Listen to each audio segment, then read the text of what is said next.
Hi guys, welcome back to another episode of Stories and Conversations with Rahel.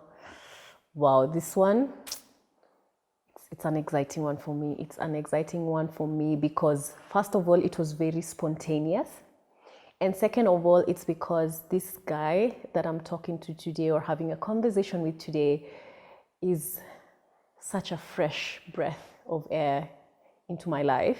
The way he got me, like when we met, he just got me. We had conversation, as I said in my last episode. We had a conversation for like, I don't know how many hours it was, and it was the most amazing conversation. He got me.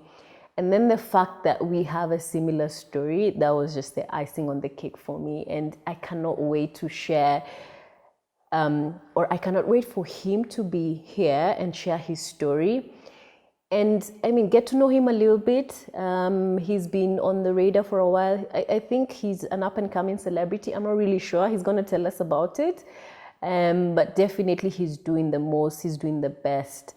And yeah, so without much further ado, I want to welcome Mr. Pete to my channel. Welcome.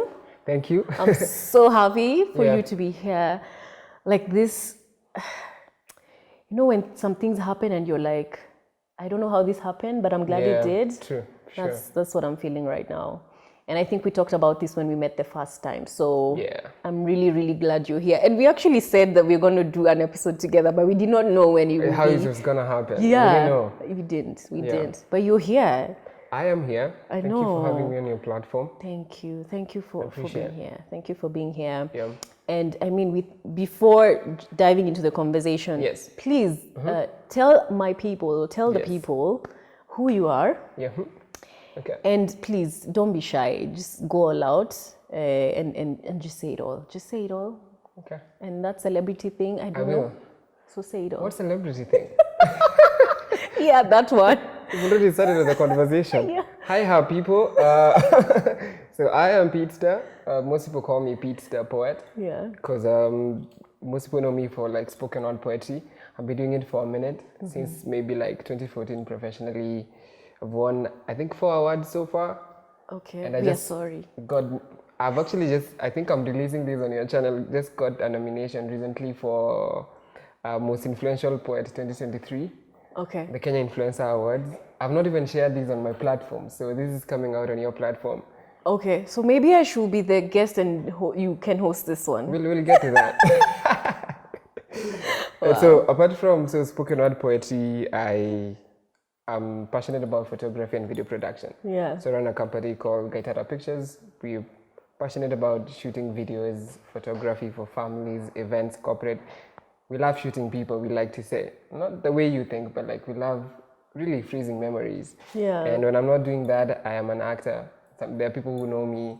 My audience is kind of like in fragments. The guys who know me for acting, the guys who know me for photography, some know me for poetry. And in a nutshell, that's who Peetstar is. I'm really passionate about mental health. Yeah. Because it's about wellness. Basically, it's passionate about mental health because it's about wellness, and you just want to see what you can do to impact lives to be better. Yeah. And this is, having gone through that experience, I'm like, I automatically just became an advocate for mental health. Yeah. And so, because it's really important that you could save a life by having a conversation and just talking about it on your platform or people you hang out with, you definitely could be saving a life and you do not know. And I've been able to see the impact of my story. And so sometimes you're just like, I think enough with this mental awareness thing, but then you just keep seeing the impact, and so it just keeps you going. Yeah. So that's who Pete is. Okay. I can't even. I'm single. Oh, wow. Was I supposed to say that? So just say everything. You say go all out. Don't be shy. Okay. I'm single. I just turned a year older the other day. Oh, I wished you a happy birthday. I think I was the first one. Still waiting for my gift. Still waiting for my gift. Let me say here. This is my gift to you, like being on my platform. But anyway. No, here I am giving. You see, a gift is you giving.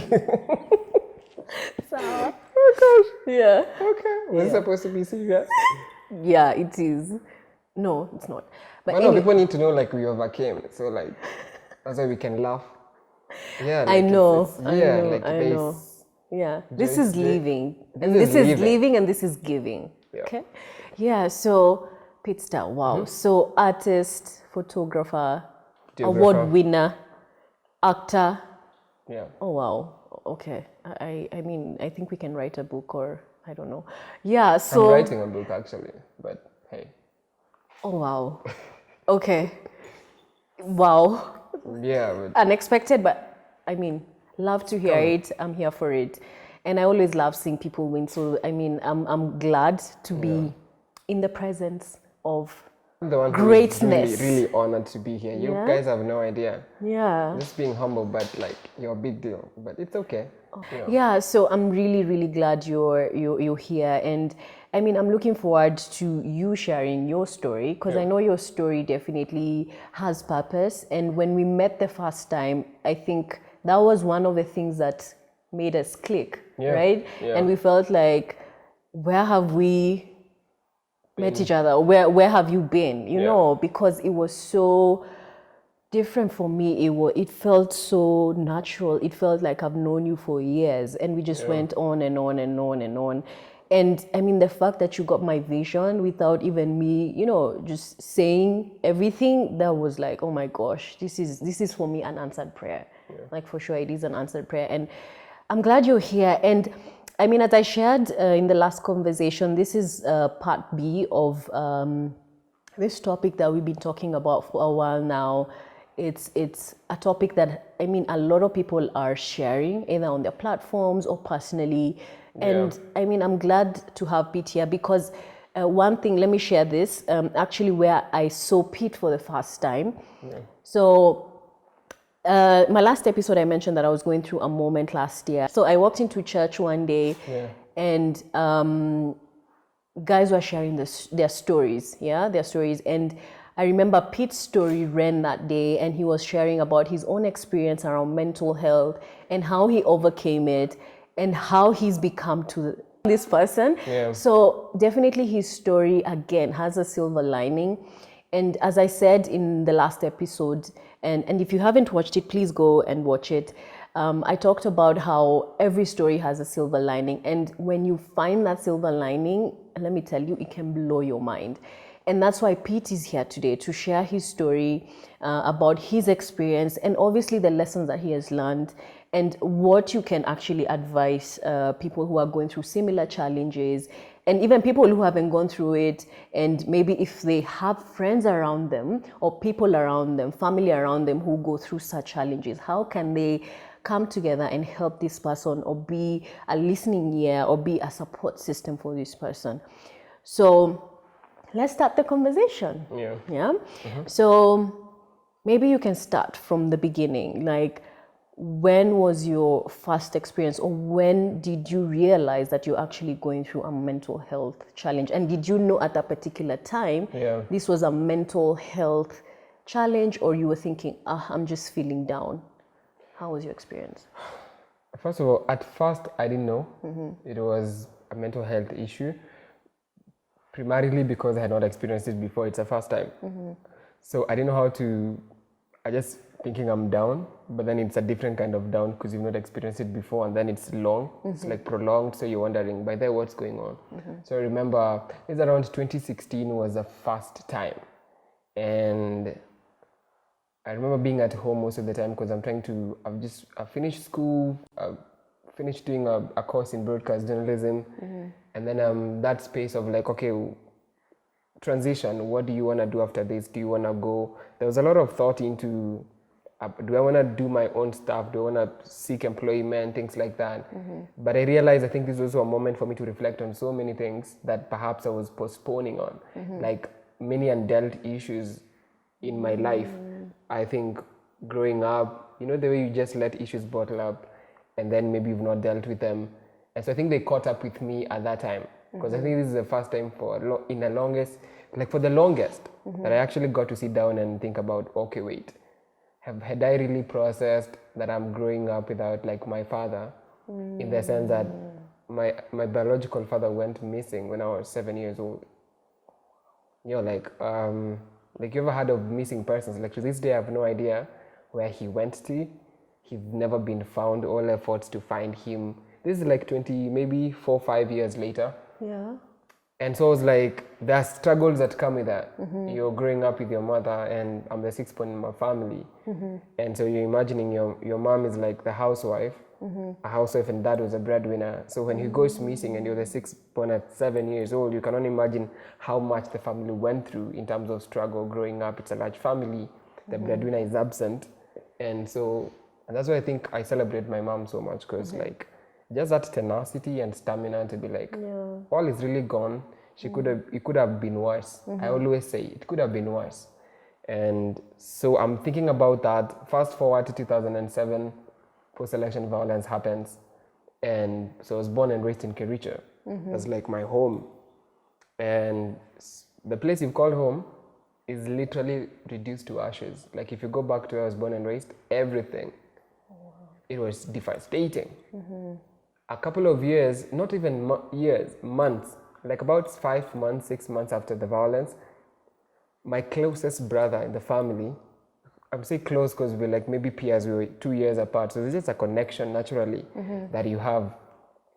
So we lose him, he dies, and his death was traumatizing because I never understood like really what happened. Somebody just falls and collapses. And I was not even ready to go back to my shags to see the devastation of the post-election violence, because by the time they were burning our houses and everything, we had escaped for safety. Yeah. So I am going back within less than a year to my shags, and I am processing 2 emotions. One, this is a place I called home, and maybe 5-6 months ago, and then I'm also coming back for the first time to bury my brother. So I think there was just a lot of emotions and things I not dealt with. You know, you're busy, you're doing stuff, and I normally say like maybe there's always it's not a good thing to go through, but I think they're just a specific time for you to go through certain things. Yeah. And so I say, because I was reflecting on my journey, and I'm like, post-depression, like the best part of my life and my story is post-depression. Like my most beautiful moments, everything, whether it's in my poetry journey, winning awards, impacting lives through poetry, it changed something. It made me be real, take off the mask. I don't want to fake around. I don't want anything fake around me. Yeah. I just want to live. It makes you appreciate life more.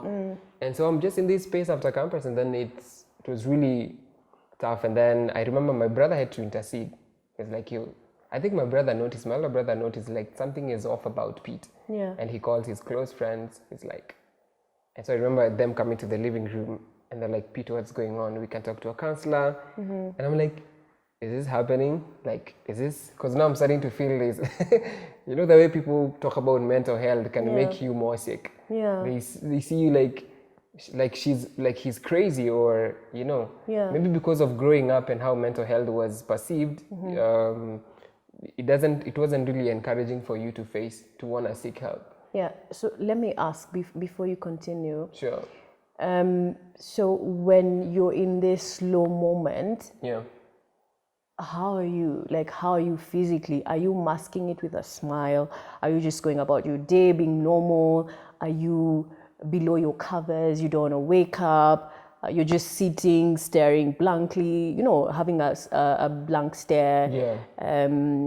What are you doing? How are you physically? Okay. Yeah. First of all, there was a lot of, you know, the things you normally do enjoy. Wake up, take a walk, you find no fun in them. Like, I don't want to meet up. I feel like it's too much work to do things I used to enjoy. Like, you guys go ahead, you go do it. I'm alone in the room most of the time. I'm just watching TV. I'm now doing the list of chores in the house. And I remember my elder siblings used to be very mad. And I understand them now, because now I understand I wasn't well, and now I'm better, because it was like, I wasn't even doing the things I enjoy, leave alone you expecting me to do something. And of course, you're living with people, so the expectations of like just naturally, you help each other out. I wasn't doing so well, like with my chores and things I would do because I was living with my siblings. And then I think I just used to oversleep when I would have a chance to sleep, because most of the time I was really struggling with sleep. And I used to dread those midnight hours, or post midnight, like deep into the night, like the 3 a.m. when you can't find sleep. and you want to sleep but you can't. Yeah. And then you're having, your heart is racing, your mind and everything. So it was really tough. And oh my gosh, I think I normally encourage myself that if I survive that moment, I don't think there's anything else I will never go through, because you're having all these thoughts, funny imaginations, you're having panic attacks, you're really anxious, you are like so aware of time in a way that scares you. Like it's almost, I write in one of my spoken word pieces and I say I was scared to be asleep and scared to be awake. And then I was very irritable. Yeah.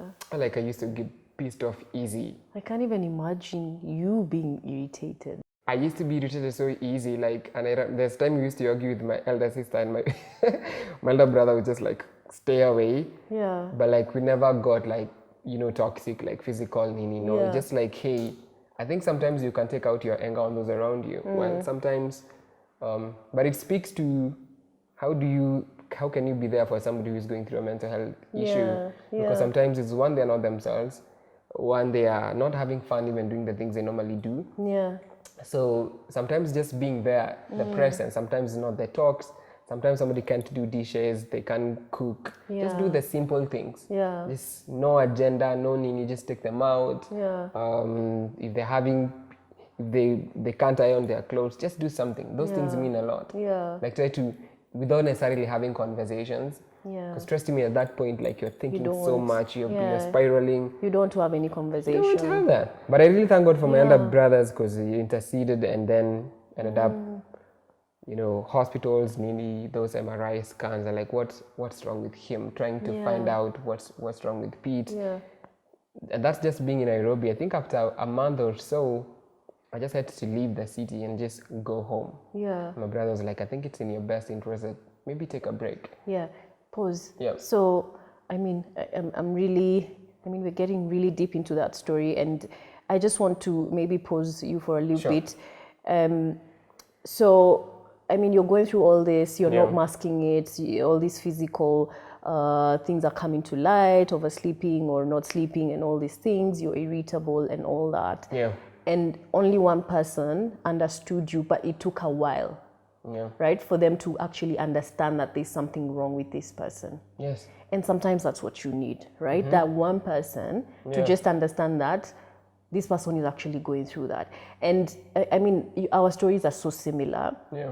And I'm sure when you were in that darkness, you were really hoping for someone to see you, but no one was seeing you at that time. That's true. Yeah, so I can really relate to that. So I mean, you're sharing about your brother and your brother finding out and wanting to figure out exactly what's happening here. So maybe you can share with us exactly what happened, and then you can also share with us what are the things maybe after your brother saw this and then maybe you got the help that you needed.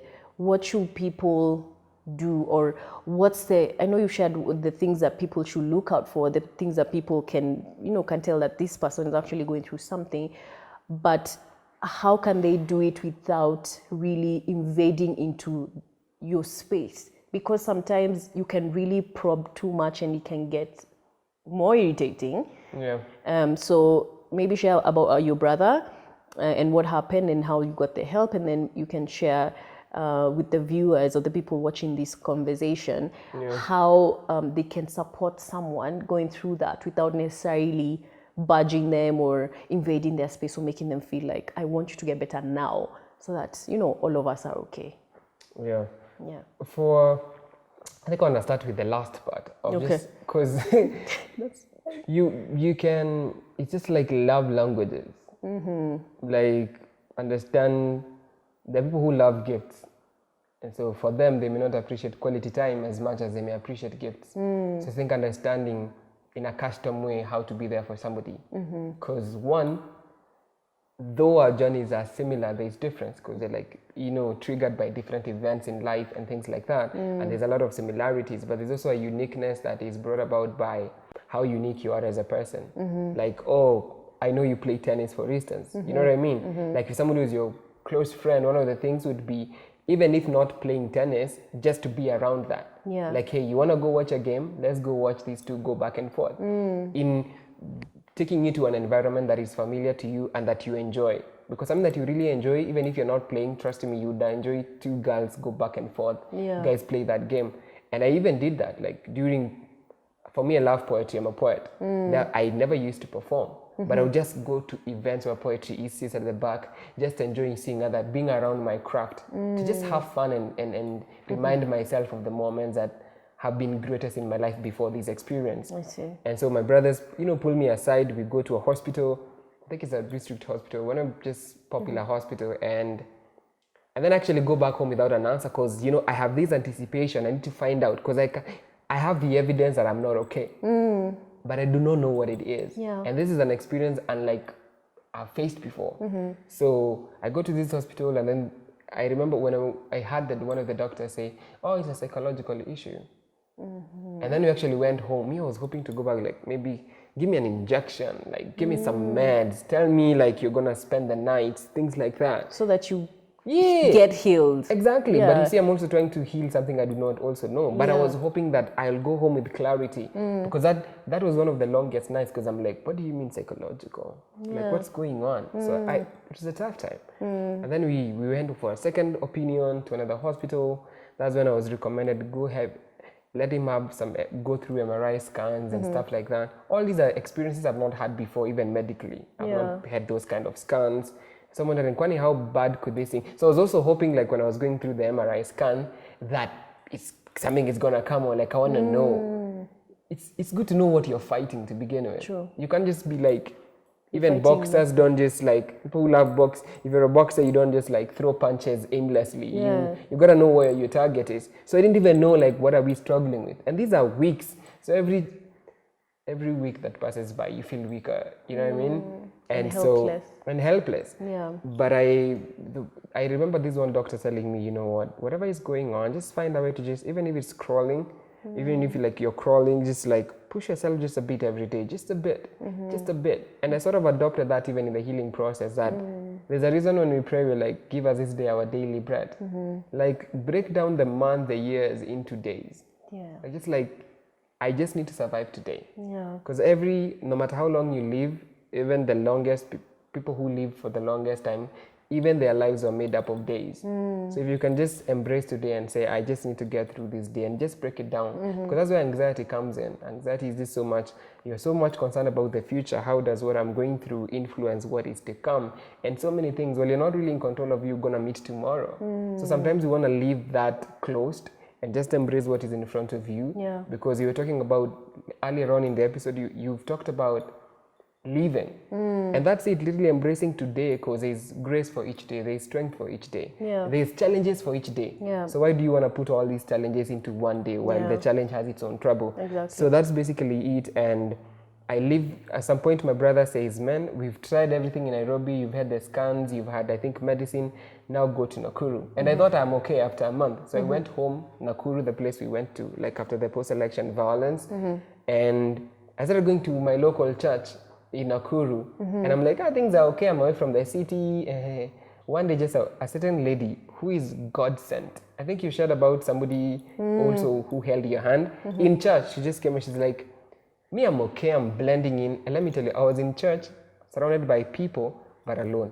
Yeah. And feeling lonely. Yeah. And for some reason, things I used to enjoy, even music, I'm just like, oh gosh, what time are you finishing the service? I need to go home. And they are good things. I know somebody may judge you, they're like, but they are good. Yeah, they're uplifting, but that's your experience. Exactly. I'm not in that place. Yeah. And so she's like, Pete, come, what's going on? You're not okay. Be grateful for people in life who are able to, when you're looking okay in front of everybody, but then there's one or two people who can tell you, come, what's going on? I know that. Me, I'm grateful for such people. Yeah. Because this woman is very instrumental in my journey. Because I was like a junior youth leader in this church. This is a church that I had helped found a certain ministry of like young people between 16 to 22, 23 years old. I was like the founders of this ministry, and it has really taken off to a place that now my young sister, our last born, is actually part of that ministry in my local church in Nakuru. So it's something I helped birth. Yeah. And so, but when I come here, there's this expectation of, this is Pete, he is all these things, but then you're a leader, you're all these things, but then they see you and they're like, you're no longer aggressive as you used to be. I remember even like elders in the church and people just coming to pray over me. And So this lady says, she gave me an appointment. She says, come, I want to see you. And which I didn't want because I was trying to run. I am like, I'm okay. Yeah, to mask it. But I wasn't. Yeah. But then she tells me about her own struggle with depression for about 7 years. I'm like, one, so she was an overcomer. She has survived it. And I'm like, oh, so they're actually people who've gone through this. And you know, she was really so kind. And then she was like, I need you to go. Then there's another lady still in church. And both of them actually took me to 2 different hospitals. And the provincial Rift Valley General Hospital, something. And so I go there, and that's when I now meet with a therapist. And they're like, oh, it's depression, it's anxiety, there are ways to nurse it. They really have an amazing youth center over there. And this lady actually used to use her own resources. This is really an angel, if you ask me. Like, I would go to the school where she was a teacher, and then she would pick me up and drop me to the hospital, and she would take me for checkups and for therapy sessions. Yeah. I'm like, God bless her. Yeah. And she's one of the people who is so proud right now when she sees what happened afterwards in my life. And so I even went to my former high school, the guidance and counseling department, because I had, you know, those teachers who you continue to connect with even after you finish school. And so I had a community around me, still struggling, still carrying a heavy cross, but there are people who made it less burdensome. Yeah. And so those are the people that help you be like, maybe I can live to see tomorrow. But I still pushed on. So I stayed in Nakuru for a couple of months until when I was like, you know what, I'm not gonna die. I remember my mother is just a whole other story. But my mother has been a pillar in the sense that I'm like, this woman, 8 children, left by her husband, housewife, no job. She is like the strongest woman and one of the strongest people around me, because I was like, for some reason something shifted in my mind. We were talking about how mental health, you mentioned earlier, is mental. Yeah. It's about the mind. I'm like, wait, my mom was left by my father and she has 8 kids, no job. My mom didn't go to like high school, no nothing. And then she has like 8 children. And I think the firstborn was around she was in Form 2 in high school. And so you can imagine all of us are like behind. And how does this woman support these children? But I'm like, it was really tough growing up. But I'm like, Mom, you stayed. You are here. You're present. You took every challenge. You told us to fear God. You instilled manners in us. Okay, let us not focus on what we do not have. Because you don't need a reminder of what you do not have. It's staring at you every day. Yeah. But like, let's focus on what we have. We have each other. We have a meal for today. Yes, we didn't have a meal yesterday, and growing up. That's why part of the reason, and one of the reasons I work so hard, is just like to be able to just give back to my mom. So every time I have those nostalgic moments, I'm like, Mom, where are you? Okay, Mom, what do you want to have tonight? Because now you have a choice as to whatever you want to have. Yeah. Because it's gratitude at the end of the day Yeah. for what has worked. And so she's really one of this. There are times I had lost my will to fight. I remember sleeping in the room and I'm like, it's enough. I have fought. I've given it as much, chance as I could. But I think this is the end for me. I don't think I was literally giving up. Yeah. And I remember Mom walking into the room. She looks at me and I can't say a word to her. Nothing. There's no word I could, but I think my face communicated all the words that I didn't have. And she's just like, man, let's pray. And Mom just pulls me up and I'm just lost. And I think that prayer was life-changing for me because there's a power when your parents are able to do that. Yeah. And then number 2, it was just like, Mom, you're still here, you're still fighting. Yes, you're not there yet, but like you're still going, you're still, if you can encouraging me to fight, then if you fought and you went through that, and in this moment you remember, when you lost a father, your mother lost a husband. And I start looking at my mom's story very differently. And I'm like, man, if you're still fighting, I'm gonna fight. Oh, wow. And I remember God speaking to me at that time and saying, you got the whole book thing started right in the middle of depression. That's why it didn't make sense. How are you right in the middle of depression and anxiety, and you hear a voice telling you you're gonna write a book and it's gonna change the lives of so many people? And I'm like, at that point, first of all, I forget that it actually meant you're gonna survive this. Yeah. But subliminally, it came like subliminally, like you're gonna survive this. Because how am I gonna write about my experience? That means I'm surviving this season. But I think I was so much swamped up by everything I was going through And I really thank God for all these people. People who took me to hospital. They didn't need to, but they did it. But they did it anyway. Yeah. So I think when you're asking about how you can be there for other people, just do good without expecting anything in return. You have no idea what that person is going to turn into. Yeah. You have no idea the magnitude of the battle they are facing. Yeah. But if you can do anything in your power without expecting anything, just showing love. At the end of the day, it's about showing love. Yeah. And love is giving. Love is he withheld not his son, but he gave his son. The most precious thing he had, willing to share what is most precious to you. It could be your space. Share with that person who is not. I may not have a brother to call and say I want to spend the night at your place. But you may have a friend. I could be. Imagine somebody who is facing depression and all these things we've gone through, but who is like the only sibling. Like I always imagine there's somebody who has had it worse than me. And so when I think about them and they're still fighting, I remember posting something on Facebook that was a bit scary because like I think I was sharing my emotions a bit too much. And somebody could sense my struggle and said that kids right now are running from a war zone, not sure if they're gonna cross the border. Women and children running for their safety. They're not gonna know if they're gonna leave. They're being chased after. They're to be killed, to be, you know. And at that moment I was like, oh yeah, man, everybody's going through something, and the people who are going through it like worse than you.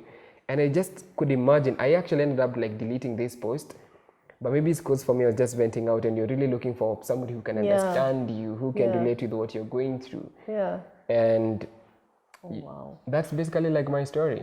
But if I am here, then like you can survive it, man. You can. At this point, I'm like, I can even go through an experience that somebody else hasn't.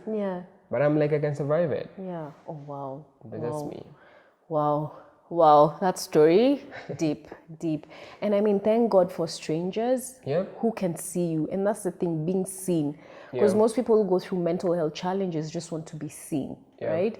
So thank God for these people. And thank God for moms. Like when you just shared about your mom, I just remembered the way my mom also told me, just come. Okay, so my mom calls me Model. My second name is Model. So she's like, just come to the house. And I remember I went home. I just live around Nairobi. So she just, prayed for me. And she was like, you're going to get through this. And that's what we need during those hard times. Like we just want to be understand. We want people to open their arms and just allow us in. And we don't even expect that much. It's just the understanding and that acceptance. Actually, the word is acceptance. So, I mean, thank God for moms, thank God for strangers, thank God for your brother. And for everyone who normally, just sees that there's something wrong with that person and they do something about it instead of what is it called? Either complaining or trying to figure out what is this person going through? I don't understand it. So thank God for those people. And that's the support that we need, guys. Like there's nothing much. That's the support that we need. And it's a process. Healing is a process. It's never instantaneous. It's a process. So when you have that support, as you try and get out of the whole, darkness and heal from the depression or whatever mental health challenge that you're going through, because mental health is not just depression. There's depression, there's bipolar, there's schizophrenia. There's a lot of mental health challenges and people go through different challenges. So it's just that love and acceptance, that actually makes a difference. And Pete, thank you so much for sharing your story. And as we come to a close, maybe you can share what is the silver lining, or what was the silver lining for you that has made you come to the place that you are right now, that has made you to be the man that you are today, and for you to even share your platform, or to share a platform where you share these stories, and even sharing the stories in public, right? And sharing what you experience is, what was that silver lining, and how are you using it or utilizing it today to make a difference to other people? Wow. The thing about, like, there's so much uncertainty in life, and then as you're saying, you never know who you're gonna walk, who your paths are gonna cross. You never really know, but you can't find out without giving yourself to be there. And I think that's sort of how I was encouraging myself, that I don't know what's gonna happen, but I'm like, I need to be there to know what is possible. So I'm just gonna be there in tomorrow and see what's gonna happen. But I think I'm just really grateful for everybody who like held my hand And I think when I threw myself back into the industry and tried back to going to poetry, and I think winning my first award, I started getting like a bit of, because that's like in 2018. Yeah. I did a piece, 2017 spoken word journey started taking off, started getting attention in the TV stations and the radio stations, and now I'm in interviews and places where other big artists, like, I mean, you know, the Hot 96, I'm in these big media stations and the Citizen. Yeah. I'm in some stations twice in a week. Oh, wow. And, or some stations having me like back to back. I'm the guest this week and the guest next week. Yeah. And I started seeing all these doors opening, Yeah. and I'm realizing people gravitating and share. When I started coming out and sharing my story, and I started seeing people come out and say, because of your story, within 2 weeks, I'm back to doing things I enjoy. Just by sharing my story, I'm like, what? Then I realized, oh, there's need to do that more and more and more. Yeah. And then when you hear people who've lost their lives to depression and things like this, you're like, no, I have to, it's a sacrifice at the end of the day. Yeah. Like, if my story can make your life a bit better, then I'm gonna share it. I don't care who's gonna perceive me. Like, at this point, I don't care. Yeah. Like, think what you wanna think. Depression gave me, going through it and overcoming it gave me so much strength. Like, I can stand so much adversity right now. Like, people are normally concerned, what if you share your story and people think, I'm like, you think I care? There's this one person I can point and say their life is better because I shared my story. Exactly. They say every market has like a madman. Exactly. So like, why should I be concerned on those? I've really known where to place my energy, my focus and attention. Yeah. And so that's all we need. I don't think there is the impact and the difference I see it make is what encourages me to keep doing it. Oh, wow. Otherwise, it will up to me and be like, okay, enough, I've done this campaign for so long. Yeah. But like, just to see that there is need for it more and more and more. And we are overcoming those struggles. We are overcoming, because stigma is one of the leading causes for people not finding healing. Exactly, yeah. So like, you and I can sit here and have this conversation. This couldn't have happened years ago. Yes. Like, what that's are they true. talking about? Yeah. But that we can do this, it validates other people's pain. Exactly. And encourages them, go for therapy if you need to. Yeah. If your journey involves therapy, please go. If yours involves, if you can get through it with your family, please do. Exactly. But whatever the means is there is no shame in you seeking help to be better. Yeah. There's nothing crazy about it. Exactly. You know what is crazy? Crazy is you not seeking help. Yeah. That's what is crazy. Yeah. For taking a chance on yourself to be better. Yeah. That's what would be crazy. Yeah. But like, let people talk, and because I know that's one of the things that are really concerned, status, things like that. Stigma. Yeah. Because like, when you talk about me sharing my experience in church, you'd be surprised. I had men, like married men, families, fathers, mothers, come to me and share their story. And I'm like, but these people have been around and they've been looking amazing and great. Yeah. And they are inspiring me in life, but there's this part of their life that they are not really okay. And so it was really encouraging. For me, it's all about impact. If it's not about impact, then why are you doing it? Why are you doing Why it? are you sharing your story? Yes. Oh my gosh, Pete. Oh, I really enjoyed this conversation, and I'm glad you've shared your story. And as I said before, every story has an impact. Even if it's just one person, it has an impact. And there's something really profound that you've said is whatever you need to do to get out of that, you need to do it. And one thing that I believe I mentioned in another episode, I think it was in season 1, I shared that mental health it's a sickness. Right? It's a sickness. And when you get sick, you actually go to the doctor or you take medicine for it. You don't necessarily have to go to a doctor if you know what the sickness is. So it's a sickness. So the stigma needs to just end. Yeah. It needs to end. It's a sickness. People are more aware right now with the era of the internet and all that. So it needs to end. And people need to feel safe when they share that they're having these challenges. And I hope we can rise above it. And I hope more people will come out and share their stories, because with everything that we go through, there's always a silver lining. And that's one thing that I'll keep on sharing. So thank you so much, Pete. Thank you for coming to the show. I can't wait for you to come back and share other stories. So thank you guys for watching. Stay tuned. More stories and conversations around this topic and other topics. So stay tuned and see you next week. Thank you.